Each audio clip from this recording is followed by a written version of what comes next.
चलते हैं अपने अगले सेगमेंट की ओर, जिसका नाम है द लीगल ईगल।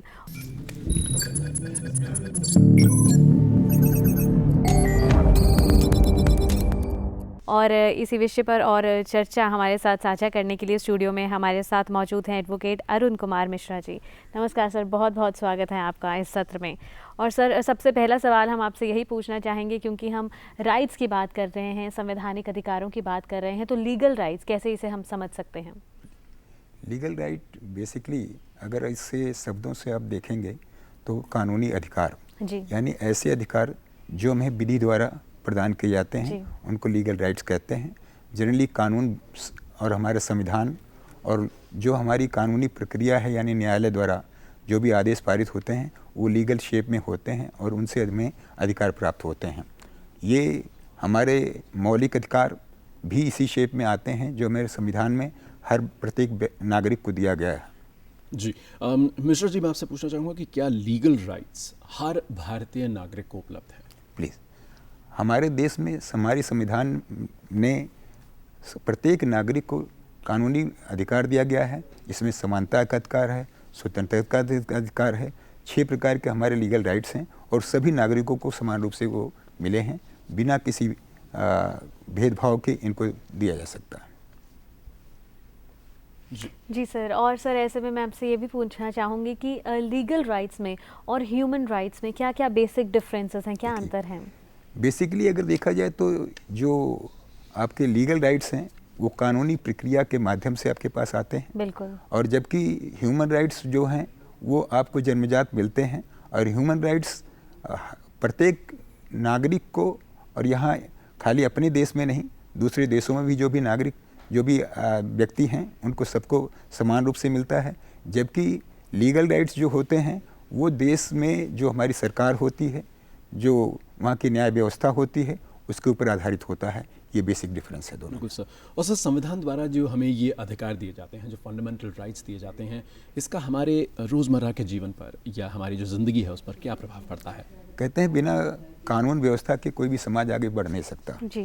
तो इसी कानून व्यवस्था को बनाने के लिए हमारी सरकार ने अपने संविधान में मौलिक अधिकारों का गठन किया है, जो संविधान के पार्ट 3 के चैप्टर में आते हैं और जिसमें 6 प्रकार के मौलिक अधिकार हैं, जिसमें समानता का अधिकार, स्वतंत्रता का अधिकार, मौलिक धार्मिक स्वतंत्रता का अधिकार और इंस्टीट्यूशनल जो रेमडीज़ हैं हमारे पास उसका अधिकार है। और ये सारे अधिकार इसमें मैंने सम्मिलित किए गए हैं। और जिन अधिकारों के बिना हमारा मौलिक रूप से, भौतिक रूप से, सामाजिक रूप से कोई विकास नहीं हो सकता, और इसलिए इन अधिकारों की हमारे लिए बहुत आवश्यकता है। और सर ऐसे में यदि हमारे लीगल राइट्स का इन्फ्रिंजमेंट हो, कोई भी हमारे जो संवैधानिक कानून है कोई भी उनका हनन करे, तो जो पीड़ित व्यक्ति है वो कैसे अपनी शिकायत दर्ज करा सकता है? जब भी किसी भी व्यक्ति के अधिकारों का हनन होता है तो उसको लीगल रेमडीज अवेलेबल हैं। वो व्यक्ति, इसके लिए कानूनी व्यवस्था का प्रावधान है जहाँ पे वो अपनी ग्रीवेंसेस को जाके रेड्रेसल कर सकता है, फिर न्यायालय का दरवाज़ा खटखटा सकता है। अगर हमारे मौलिक अधिकारों का कोई आदमी हनन करता है तो इसमें हम डायरेक्टली हाई कोर्ट और सुप्रीम कोर्ट में जाके अपने मौलिक अधिकारों के लिए वहाँ पे दस्तक दे सकते हैं। बस ये है कि आपको जागरूकता होनी चाहिए कि पहले आप जागरूक बने, शिक्षित होंगे तभी आपको अधिकारों का ज्ञान होगा। और पहले तो शिक्षा अगर नहीं होगी तो उसके अभाव में अधिकार को आपकी जानकारी नहीं होगी तो अपने अधिकारों को आप प्रयोग नहीं कर पाएंगे। बिल्कुल। दूसरा ये है कि अब सवाल ये उठता है कि हम अपनी ग्रीवेंस को सबसे पहले कहाँ रखें। इसको रखने के लिए अलग अलग प्लेटफॉर्म सरकार ने बनाए हैं। इसके लिए हेल्पलाइन भी आपको उपलब्ध है जहाँ पे अपने ग्रीवेंस को जाके आप बता सकते हैं। और अगर तब भी आपके ग्रीवेंस को अनहर्ड होता है तो कानून व्यवस्था तो आपके लिए है ही है, जहाँ पे उसके लिए आप अधिवक्ता को नियुक्त कर सकते हैं, अपनी बातों को बता सकते हैं, वो आपको प्रॉपर गाइड करेंगे और उसी प्रकार से वो जहाँ पे न्यायोचित होगा वहाँ पे जाके वो उस न्यायालय में उसमें आपके याचिका को दायर करके आपको वो अधिकार दिला सकते हैं। और मिश्रा जी, अगर मैं आपसे पूछना चाहूँ कि जैसा आपने बताया कि अगर मौलिक अधिकारों का हनन होता है तो उसमें हम याचिका दायर कर सकते हैं, या जिस भी हम ऑफिस में हैं उसके ओम्बुड्समैन या उसमें ग्रीवेंसेस ऑफिसर के पास जा सकते हैं। क्या ऐसे उल्लंघन के मामलों में कोई आपातकालीन कार्रवाई की मांग की जा सकती है? हाँ, जो पीड़ित है उसके द्वारा? हाँ, ऐसे में अगर किसी व्यक्ति की मौलिक अधिकारों का हनन होता है जी। तो आपातकालीन है। सपोज करिए कि किसी भी व्यक्ति को उसको अचानक ही रॉन्गफुल कन्फाइनमेंट में रख लिया गया, तो ऐसे व्यक्ति अगर उसको तुरंत ही उसके उपचार के लिए नहीं जाएगा तो शायद देर हो चुकी होगी। तो रिट जुडिक्शन है जो कोर्ट में जाके हेबियस कॉर्पस की रिट लगा सकता है। किसी संस्था को तुरंत ही अप्रोच किया जाता है। ह्यूमन राइट्स कमीशंस हैं जहाँ पे आप उनको तुरंत अप्रोच कर सकते हैं।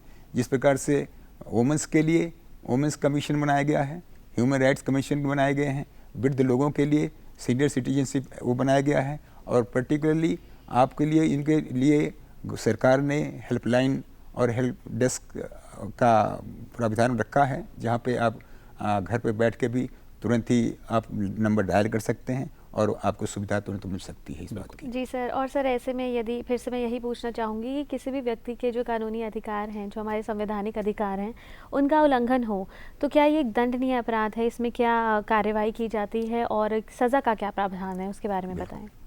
अगर कोई भी कानून बनेगा और उस कानून का उल्लंघन किया जाता है, अगर उसके पीछे दंड नहीं होगा तो कोई भी आदमी उसका मिसयूज़ कर सकता है। इसलिए कानूनी प्रावधान ये बनाया गया है कि अगर किसी भी व्यक्ति के अधिकारों का, चाहे वो मौलिक अधिकार हों या दूसरे अधिकार जो कानून द्वारा हमें दिए गए हैं, उनका उल्लंघन होता है तो हम उसको उसके लिए कानून का सहारा ले सकते हैं। और इसीलिए हर कानून में ये बात का प्रावधान रखा गया है, अगर इसको कोई आदमी खंडित करता है तो उसको हम अप्रोच कहाँ कर सकते हैं। सपोज करो कि आपका एक अधिकार है कि आप अपने घर में रहते हैं, अगर उसमें कोई ट्रेसपास करता है तो घर में जैसे ही ट्रेसपास कोई करता है तो आपका ये अधिकार बनता है कि आप उसकी ग्रीवांस तुरंत पुलिस में सहायता लें, पुलिस को आप कंप्लेन कर सकते हैं और पुलिस का दायित्व बनता है तुरंत आपकी ग्रीवांस को सुने। आपके अगर वो कोई कॉग्निजेबल केस बनता है तो पुलिस FIR करती है। अगर कई बार ऐसा भी होता है कि जहाँ कॉग्निजेबल केसेस नहीं बनते हैं, कॉग्निजेबल कैसे और नॉन कॉग्निजेबल कैसे वो केसेस हैं जिसमें पुलिस संज्ञान लेती है अपने आप। अगर कॉग्निजेबल केसेस होते हैं तो पुलिस को FIR करना एक अनिवार्य हो जाता है। नॉन कॉग्निजेबल केसेस ऑफेंसेस वो होते हैं जहाँ पे पुलिस को कानूनी रूप से कोई कार्रवाई नहीं कर सकती, लेकिन उनके पास एक रजिस्टर होता है जो नॉन कॉग्निजेबल ऑफेंसेस आते हैं जिनमें वो रजिस्टर कर लेते हैं और आपको निर्देश करते हैं कि आप इस बात को लेकर न्यायालय में जाइए। अगर न्यायालय हमें कोई आदेश देगा तो हम उस पर कार्रवाई करेंगे। और ऐसे व्यक्ति जो कानून का उल्लंघन करते हैं उसको उस कानून के हिसाब से जो भी उसमें दंड बताया गया है उसके दंडित किया जा सकता है, जिसमें जेल भी हो सकती है, जुर्माना भी हो सकता है। इस प्रकार के प्रावधान दिए गए हैं। बिल्कुल। और सर ऐसा हनन होने पर क्या कोई टाइम लिमिट है जिसके अंतर्गत ये कार्रवाई की जानी चाहिए या हो जाती है आमतौर पे, अगर हम अपने दर्शकों को बताएं जिनके कानूनी अधिकारों का हनन हुआ है? देखिए, कुछ जगह पे कानूनी रूप से ऐसा समय निर्धारित किया गया है जैसे कि अगर कोई महिला है और महिला के ऊपर उत्पीड़न हो रहा है, उत्पीड़न में अगर उसको घर से निकाल दिया गया है तो कानून ये है कि वो महिला तुरंत ही कंप्लेन करे और उस महिला को उसके गुजारा भत्ते के लिए उसको तुरंत ही उपचार दिया जाए। और इस पे कोर्ट में ऐसी प्रावधान बनाए गए हैं कि ऐसे याचिका लगने पर 30 दिन के अंदर ही उस महिला को लिए जो मेंटेनेंस का है प्रावधान वो किया जाए।